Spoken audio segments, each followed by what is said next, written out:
MD Iqbal साहब वापस आए हैं। जी एमडी इकबाल साहब जी बोलिए सर, क्या बोलना चाहते हैं? मैं तो यही बोला था, मुझे तो आपने बीच डिबेट में से निकाल दिया था।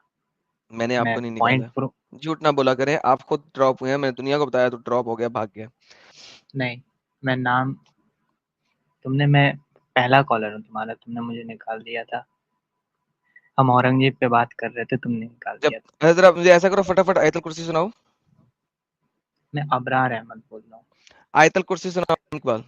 दोस्तों, और जिसका था सबको बहुत बुरे तरीके से इंतजार, दिलों की धड़कन, फूलों की खुशबू, नूर अन्नूर जो जलता है एक ऐसे तेल से जो कि जैतून के दरख्त से निकाला गया हो, जिसकी चांदनी एक लालटेन में से ऐसे निकलती है जैसे रोशन सफेद शीशों के अंदर से चमचमाती हुई खूबसूरती के साथ, जिसको देख के आंखें चुंधियाएं भी नहीं और पहाड़ रेजा रेजा भी ना हो, लेकिन ऐसी खूबसूरत रोशनी जिसको देख के आंखें तरोताजा हो जाए, आंखों में ठंडक उतर आए, दिल में सुकून आ जाए और नाखून से खतना का प्यार उमंड उमंड के बाहर आ जाए।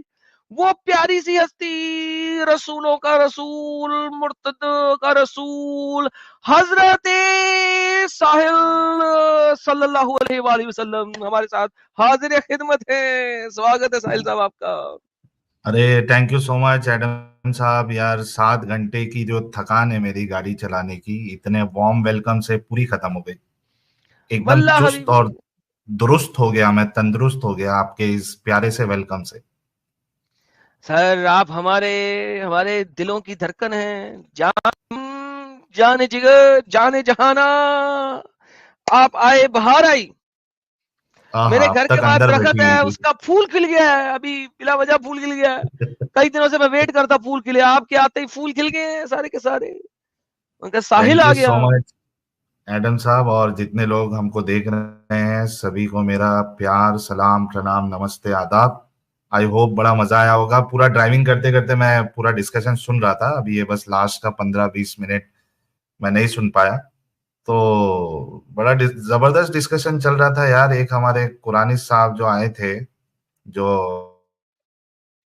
इब्राहिम के बारे में बता रहे थे, इब्राहिमिक रिलीजन, तो उनका मुझे ऐसा लग रहा है कि थोड़ा भेजा खोल दिया है आपने, और उनको जो होमवर्क दिया है आई एम श्योर कि वो होमवर्क करके फिर इस गंदगी से बाहर निकलेंगे। एब्सोल्युटली सर, हमारा काम ये है असलियत थोड़ी थोड़ी दिखाते रहें और लोगों के भेजे खोलते रहें। बिल्कुल दुरुस्त फरमाया आपने, सत्य फरमाया, सत्य फरमाया। साहिल साहब, एक ये भाई जो पूछ अभी रहे जिसकी हैं आवाज आ कि रही थी, ये तो वही है। सर निकाल कल दिया, जो आया था निकाल दिया, जिसको भगा दिए थे, हाँ वो झूठा है, वो निकाल अलग दिया। अलग नाम से आता है वो। सर जैसे एक भाई पूछ रहा है, सर आपने टैक्सी ओवर टाइम करना शुरू कर दी है? हाँ वही हो गया अभी। ओला इला में सोच रहा हूँ पार्ट टाइम उसी में कर लूँ काम। टाइम पास भी हो जाएगा, पैसे भी बन जाएंगे थोड़े। वाह वाह वाह वाह वाह वाह वाह वाह।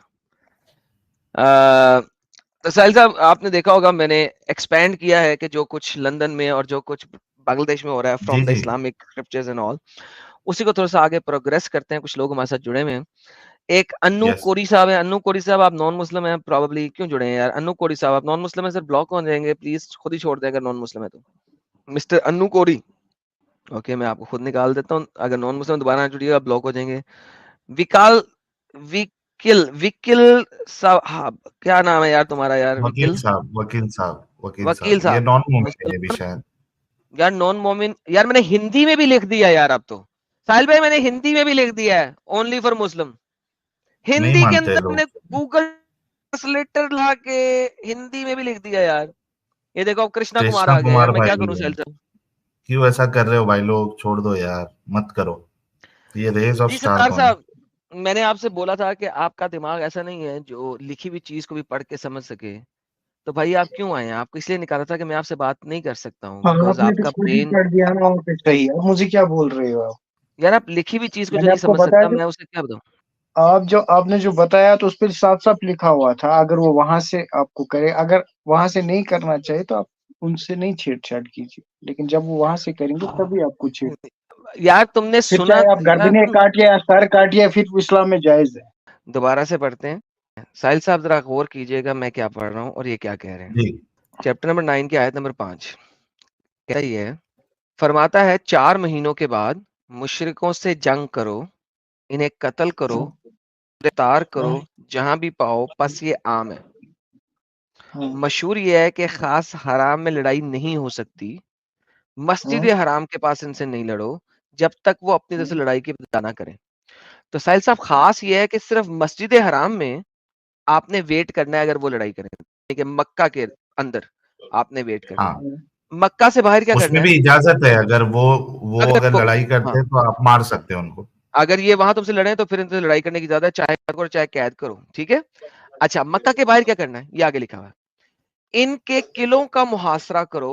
किले मक्का में नहीं थे, तो किलों का मुहासरा करने के लिए आपको आगे से जाके अटैक करना पड़ेगा। इनके लिए हर घाटी में ताक लगाओ, इन पे जर लगाओ, इनको मारो। यानी यही नहीं, अब वो आगे एक्सप्लेन क्या कर रहा है, यही नहीं कि मिल जाए, झड़प हो जाए तो खुद चढ़ जाओ, नहीं नहीं, खाली ये नहीं कि मिले वो तुमसे लड़े तो तुम उन्हें कुछ कहो, नहीं नहीं नहीं, क्या कह रहा है, इनकी राहें बंद करो, यानी तुम मुसलमान इनकी राहें बंद करो, आगे जाके इन्हें मजबूर करो कि वो इस्लाम लाएं या लड़ें। तो यही मैं इस भाई को बता रहा हूं कि ये जो आयत है ये स्टैंडर्ड है कि आपने आगे से जाके लोगों की राहें बंद करनी है, उनके साथ लड़ाइयां करनी है, उनको इस्लाम में लाना है लड़ाइयों के बेस के ऊपर।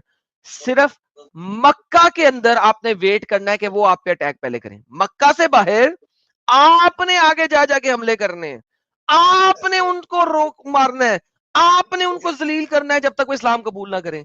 यार ये बात अब आप इन्हें समझा दें क्योंकि इनको मेरी बात समझ नहीं आ रही। साहिल साहब नहीं समझ में आ रही भाई? इससे पहले वो अटैक करे तो मक्का के बाहर कौन थे, मक्का के अंदर कौन थे और मक्का के बाहर कौन थे? कौन वो था? हिस्ट्री पढ़ी है आपने? उससे पहले आपने क्या पढ़ी है? हुआ था आप मुझे बताए ना, आपने तो इतना बता दिया, और ये भी आज से पहले 14 साल की। भाई जब वो आप हिस्ट्री पढ़ी है। एतराज कर रहे हो, ये चीज रे ये जब ये बख्तार फितना भाई, उठा तो किस चीज पे उठा, ये आयत रे उतरी तो बख्तार किस भाई, चीज पे उतरी, किन सबर पे उतरी? सबर सबर सबर। हमने आपको कुरान की आयत बताई, तफसीर बताई। अगर आप किसी चीज पे एतराज कर रहे हो, इख्तिलाफ कर रहे हो, तो हक ये बनता है आपका कि उसको रद्द करने के लिए कोई दलील आप पेश करें। मैं बोल रहा हूँ उस टाइम हिस्ट्री सवाल नहीं क्या करे, थी, उल्टा उस टाइम हालात दलील क्या थे? पेश करे। साहिल आप साहब तो बाय द सीधे वे आयत ही तफसीर भी बोल इन्होंने रहे मांगी थी, मैंने आयत दिखाई थी, तफसीर भी इन्होंने हाँ, मांगी थी, इनके कहने पे तफसीर में गया हूं। और फिर मानना भी नहीं है। हाँ, अब ये आप इनको हालात पूछिए। क्या थे, आप पता करके आओ हालात और क्या बताओ हमको। आप लोग कभी आपने खुद तो मेहनत निकाला क्यों ना? नहीं करते? अरे भाई, आप जो ये बता रहे हो, ये जो मक्का के बाहर से किन के किलों पे ये लिखा है, किन के किलों पे? किन के किलो पे? हाँ, आप बताइए किन के किलो पे? आपने बताया ना उनके किलों पे, आप मुझे बताइए किन के किलों पे? अरे तो ये तफसीर मुशरिकों लिखने के, वाले से पूछना भाई। मुशरिकों के, यार लिखा तो है साहिल, मुशरिकों के, मुशरिकों के शिरक किलों पे। करते हैं। तो मुशरिकों ने उस टाइम क्या किया था? फिर ये हमसे ही यार सवाल करे। तफसीर में दिखाओ मुझे क्या बताइए, करा था, उस दिखाओ। टाइम ओके चलो के जो मैं बता देता हूँ, मुशरिक थे ना, रुको रुको रुको। मोहम्मद ने तबूक के ऊपर हमला किया, करेक्ट, मुझे बताओ उसने क्या किया था, रेफरेंस दो। तबूक पे 1200 किलोमीटर दूर, मक्का से 1200 किलोमीटर दूर, जब उसने कहा था पिट्ठू बांध लो, कुरान चैप्टर नंबर 9 आयत नंबर 48 से शुरू होता है, पिट्ठू बांधो, चाहे हल्के होके चलो चाहे भारी होके चलो। और फिर जो लोग नहीं गए थे, Quran chapter number 9 verse number 82, जो लोग नहीं गए थे, मोहम्मद ने, अल्लाह ने मोहम्मद को कहा इनके नमाज जनाजा पे भी ना जाना। Quran chapter number 9 verse number 90 to 92, वो लोग जहन्नमी हैं जो मोहम्मद के साथ नहीं निकल रहे, वो जो सिर्फ अगर वो नहीं जा सकते जो माजूर है, या जिनके जो लागर है, बुढ़े हो चुके हैं या माजूर है, सिर्फ वो नहीं जा सकते, बाकी सब जाएंगे, और जो नहीं जाएगा वो जहन्नम में सड़ेगा, और उनके जनाजा के ऊपर भी मोहम्मद नहीं जाएगा। ये तबूक पे जो हमला हुआ इसी आयत के बाद हुआ। मुझे बताओ तबूक वालों ने क्या किया था मोहम्मद के साथ कि इतना बड़ी गेम मोहम्मद ने की, बताओ। अरे भाई वो हिस्ट्री में पूरा दिखा है, वो पॉलिसीज जी बना दिखा दो, रहे थे ना, दिखाओ वो पॉलिसीज दिखाओ बना रहे थे। वो दिखाओ तो भाई मक्का के दिखाओ। खिलाफ पॉलिसीज, चाहे यहूदी अरे हो, भाई चाहे साबित करो ना। चाहे मक्का के अंदर गैर मुस्लिम हो, वो चाहे और भाईजान, और उससे भाई बाहर हो, आपके वो कहने तो से कुछ वो नहीं तो होगा, पॉलिसीज बना रहे एविडेंस थे दिखाओ। ना, वो हिस्ट्री आपने पढ़ी है। भाईजान एविडेंस दो, इससे पहले बैक स्टेज। यार भाई मैंने आयत दिखाई, तूने कहा तफसीर पे कहा, मैं चला गया। अब प्लीज तू अपनी बात का रेफरेंस दे दे, तफसीर से, हदीस से, कुरान से, प्लीज ऐसे रेफरेंस। ही थे, इसीलिए उसी वही वही चीज होना था, हालात ही वैसे भाईजान थे। रेफरेंस दे दें, रेफरेंस दे दें। और जिस टाइम के जो हालात होता ना, जो उस टाइम ये बनता, फॉर एग्जाम्पल दफा 144 जब लग जाता है भाईजान ना, वो रेफरेंस हर दिन दे लग जाता है, दें। वो हर दिन लग रेफ- जाता है, वो कानून हर दिन लग जाता है, वो तो कोई टाइम होता है ना। ओके, चले मैं आपको दिखा देता हूँ कि मोहम्मद ने क्या कहा था। मोहम्मद ने जब तबूक पे हमला किया था, आपके पास तो रेफरेंस नहीं, मेरे पास है। मोहम्मद ने जब तबूक पे हमला किया था तो लोगों ने कहा था हमने इतनी दूर नहीं जाना। मोहम्मद ने कहा था मेरे साथ चलो। इब्ने इसहाक तिबरी ने अपनी सनद के साथ बयान किया है कि रसूल ने फरमाया तुम जिहाद करो, तुम्हें बिनाते अफसर को गनीमत में पाओगे, तुम मेरे साथ जिहाद पे चलो, मैं तुम्हें बलोंडी बच्चियां दूंगा, वहां पे गुलाम औरतें दूंगा, बलोंडियां। तो जद ने कहा आपसे, आप हमें इजाजत अता फरमा दी, हमें औरतों के साथ फितने में मुब्तला ना कीजिए। जी सर, मुझे बताए वो लोग को क्या कर रहे थे? कुछ भी नहीं। मोहम्मद ने कहा आओ मेरे साथ जहाज पे, तुम्हें ब्लोंडी बच्चियां दूंगा सेक्स करने के लिए। ये लो, तुम अपनी बात का रेफरेंस दे दो, मैंने अपनी बात का रेफरेंस दे दिया। मोहम्मद ने तबूक पे हमला सिर्फ ब्लोंडी बच्चियों को चेक करने के लिए किया था, सहमत रेफरेंस है, तुम अपनी बात का रेफरेंस दे दो। बनाते असफर यानी कि पीली बनात, पीली पीली पीली बेटियां, बनाते अफसर यानी कि ब्लोंडियां। मोहम्मद को ब्लोंडी बच्चियों के साथ चेक करना था, मक्का मदीना में उसे ब्लोंडी बच्चियां नहीं मिलती थी चेक करने के लिए, इसलिए किया उसने तबूक पे हमला। तुम मुझे अपना रेफरेंस दे दो। बोल ना, तेरे पीछे से टीवी की आवाज आ रही है, तेरी की बंद हो गई रे। 1 मिनट में जी पढ़ रहा हूँ। हाँ 1 मिनट में पढ़ रहा हूँ। खत्म, भाई टाटा, झटका लगा, बाय बाय। जोर का झटका धीरे से लगे। जोर का झटका जोर से लगा साहिल साहब, ये मैंने नहीं पढ़ा था। मेरा कसूर है, तूने नहीं पढ़ा था। अबे हमारे लिए कितने कुछ अच्छी अच्छी चीजें हैं, देखो अल्लाह ने कितने कितने अच्छी चीजें रखी है। तुम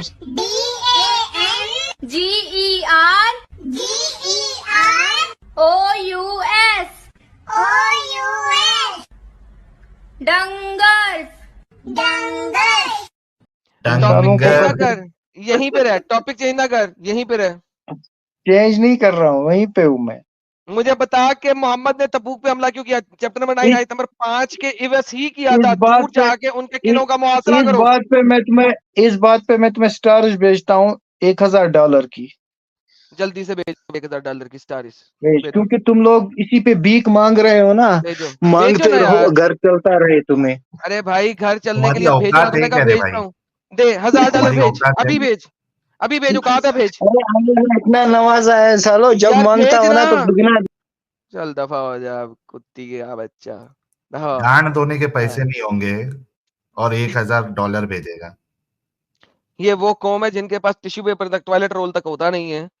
ये यहाँ पे $1000 भेजेगा। $1000 क्यों कहा? तुमने कभी $1000 देखा नहीं होगा लेकिन जिंदगी में, साल है। अरे भाई, जब तुम डिस्कशन कर रहे हो, तुम्हारे सामने दलील पेश की जा रही है, तो ये पैसे की बात कहाँ से आ रही है? क्योंकि सर अब कुछ रह नहीं ना गया। क्या अजीब लोग है यार ये। पीछे कुछ रह नहीं गया बेचारे का।